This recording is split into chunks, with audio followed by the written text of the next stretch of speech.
Hello, my fellow citizens of the 7th universe. My name is Peoplezz, if you wish me a civic, and welcome back once again to the owTreyalP experience, the series where we talk about things about my past life, my experiences, my funny stories, my sad stories, my everything. That's what this series is all about. The game that we're going to be playing today in the background is a game called Phantom Breaker Battlegrounds for OG members of the channel. I did play this game a tiny bit. It wasn't too crazy. I didn't do too much of it.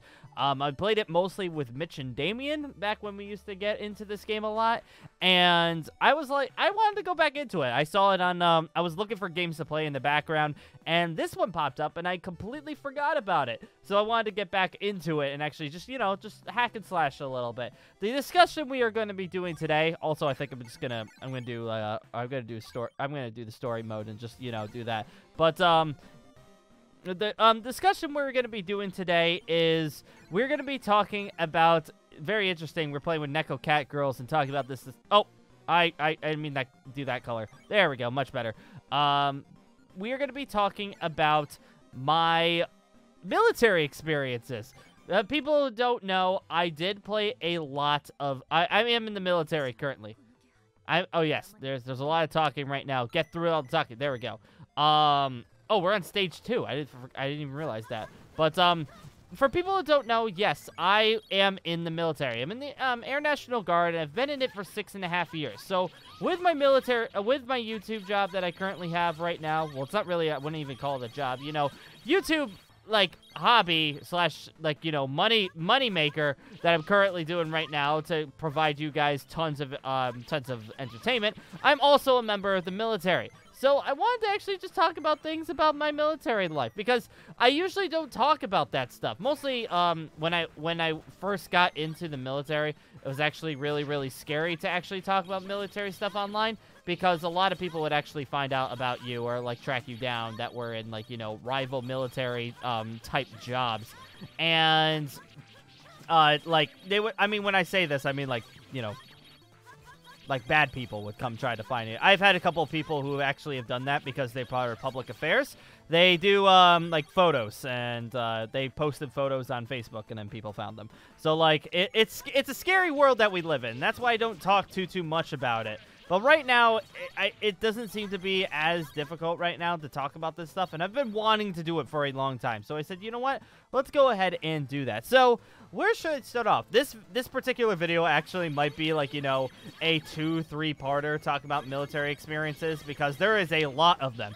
So, where should I start? Because oh my god, there's so many bombs. Okay, well, I guess I'm going to go over to this side and just, you know, just deal with that. But like, yeah, there's so much stuff that I could talk about. I think what I'm going to do is from, like, the beginning. Because people ask a lot, like, or people that are interested in the military also will be like, what do you do to start? Like, what's a thing that you do to start in being a military member? Well, first off, in order to do that, you basically have to, go through a lot of testing, which I did go through a lot of testing when I first started being in the military. In order to do that, I had to be in, like, multiple different testing areas. I had to take a bunch of different tests, which some of you guys have heard of the ASVABs, because high schoolers, eventually some of you high schoolers do have to take that in your spare time. I had to actually take it when I was in high school, even though I wasn't even thinking about joining the military at the time. I was in fact had to take that stuff, and I did absolutely terrible on them. Because a lot of it is mechanical questions too, like what electrical questions and everything like that, and I know nothing about electrical stuff. Like, school never taught me electrical stuff. So when I took my ASVABs, I did absolutely terrible.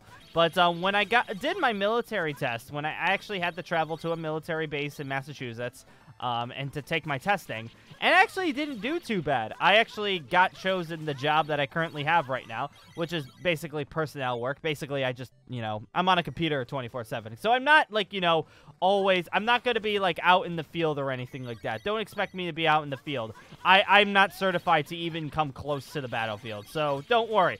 I have no chance of going out there. But regardless of that, you still got to get tested on that stuff. You still got to get trained. So after I got tested for my ASVABs, I had to go through medical, which was a whole entire, like, day's worth of stuff. And it was really annoying.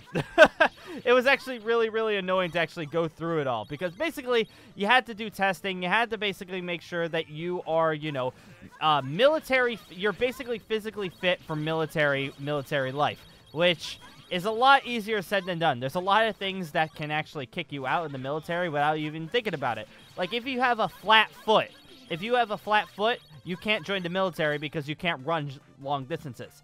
If you are partially blind, when I say about that, it's like you need glasses or anything like that, you can't ride certain planes and you can't do certain jobs because you don't have 20/20 vision. There's a lot of things that actually kick you out of military jobs and everything, which is really scary. Like, you don't think this stuff. But after I did that, I got my job, and I was at my Air National Guard base as a trainee for, oh crap, there's people, okay, these guys, okay, how do I get these guys? All right, yeah. I had to go into my, I had to go to my base and basically be a trainee for about 11.5 months. I signed up like April 15th, and I didn't get to basic until March 26th, I think. So you can see just how long I was actually at my base for without even having to go into basic training or anything like that. Which was kind of annoying because I was like under the mindset that I'd go right away, but I had to wait 11 months to even get a slot. So I had to wait a long time to do that, and once I was actually able to go to basic training, I was in San Antonio, Texas for 8.5 weeks. Now this is starting to get a little bit interesting. Basic training is one of those places that, like, well, you could understand that it's very tough. I did not do well at basic training right off the bat. The first night, I actually broke down in tears. But I wasn't the only one. My entire flight, my entire crew of 45 people that I was basically dorming with for 8.5 weeks, we were all basically crying, and we're all, like, stupidly nervous. And we had no idea what was going on or anything like that. So it made me really scared. Also, these guys are terrifying looking. It made me really nervous about literally everything. But I felt at home at the same time, because the people that I hung out with were the people at my base were actually some of the most nicest people ever. Even though, I mean, you got the crazy people in your flights. You're always gonna deal with that stuff. You're always gonna deal with the crazy people. But regardless of that, like, it was, those people, I wish I still came in contact with them, but it was super hard because everyone's on Facebook, and Pat doesn't use Facebook. Who uses Facebook anymore? But, like, I was curious. The people that I was with, I freaking loved, but I should actually explain some of the stories right before that first night. When I first got there, I didn't know what was going on. When I first got there, I wound up inside of a church, wondering what flight I was actually going to be placed on.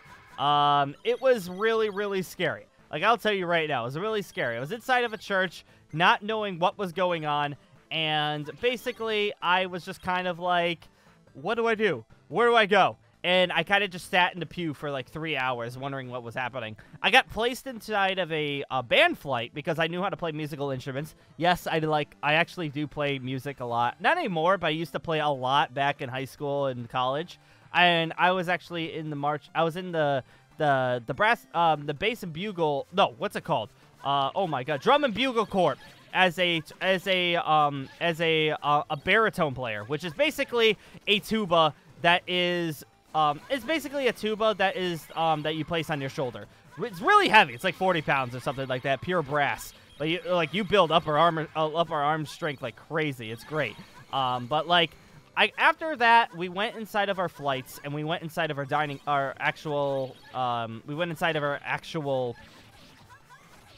dorms where we actually were going to be sleeping and everything. We got set in there. We found out where we were going to be sleeping, where exactly some things were, and it was terrifying because the drill sergeant that was there was not the nicest person in the world. I mean, it's drill sergeants. Like, no one's going to be stupidly nice. And when I actually first got there, I immediately was told that I was a mistake. Yes. I was told I was a mistake, that my parents made a mistake for having me. It felt great. Basically, what happened in that, and that was like one of the funniest things in my that I could remember, is when I first showed up, I had to figure out how to put a canteen belt around my waist, but I had absolutely no idea how to untighten the canteen belt. It was really bad. So I was trying to do it, and whoever had it previous to me was definitely a lot skinnier than me, and I couldn't get it around my stomach. So what I did was suck in as much as I possibly could and put it around my waist because I was too terrified to sit around and figure out how to untighten it. So I did that, and it looked absolutely ridiculous. And the drill sergeant said, "What the heck is going on here? Blah, blah, blah." And I was like, "Sorry, sir. I can't. Sorry, sir. I'll try my best to actually get this right. I really apologize." And he's like, "I know you're sorry, sir. I know you're sorry, Shay. And I know your parents are sorry, too." I'm like, oh, my God. And that means right there that my parents were sorry that I was born. Oh, people were super nice right when we showed up. Oh, also, fun fact, when I was actually at basic training, for the first 7.5 weeks out of my 8.5 weeks, no one knew how to say my last name right. For people who don't know, you guys already know that my name is Patrick. Or Pat, well, if you wish to be that specific. But my last name is Shay, S-H-E-A. And for 7.5 weeks out of my 8.5 weeks, I was called Shia. I don't know how you pronounce Shay as Shia, but yeah, I was Shia for 8.5 weeks, and it was really, really, it didn't really bother me too much because I've had people mispronounce my name for like my entire life, so I didn't really care too much. Also, this guy needs to straight up die. But, like, the fact that, like, my drill sergeants and everyone there called me Shia for basically 8.5 weeks, for 7.5 weeks, was really, really funny. And oh, great, we've got these guys here. All right. Like, the fact that it took, like, that long for me to get my name actually right tells you how nervous I was for telling my drill sergeants that I needed to correct them all. Like, oh my God, I'm getting my butt kicked right now. All right, you need to all die. But, like, yeah. So, I was called Shia for 7.5 weeks. And that first week, the first week of basic training was so scary. It was so terrifying for me. I had no idea what was happening. Mostly because when I first joined, I had no idea how basic training was going to be. I heard stories about it, and people seemed to actually like basic training. So, I was like, oh, it can't be that bad. When I first showed up, I was so scared. I had no idea what to do. And when I first got there, I was like, what, at this point, what the heck do I even do? And, oh my God, I'm gonna get my absolute butt kicked right now. What do I even do? There's so many of them. Take this, boys. But yeah, like, after I figured out, like, after I figured out the first scary week, it seemed that things were going a lot better. I started to know all of my, like, roommates' names and everything, and things started getting a lot smoother.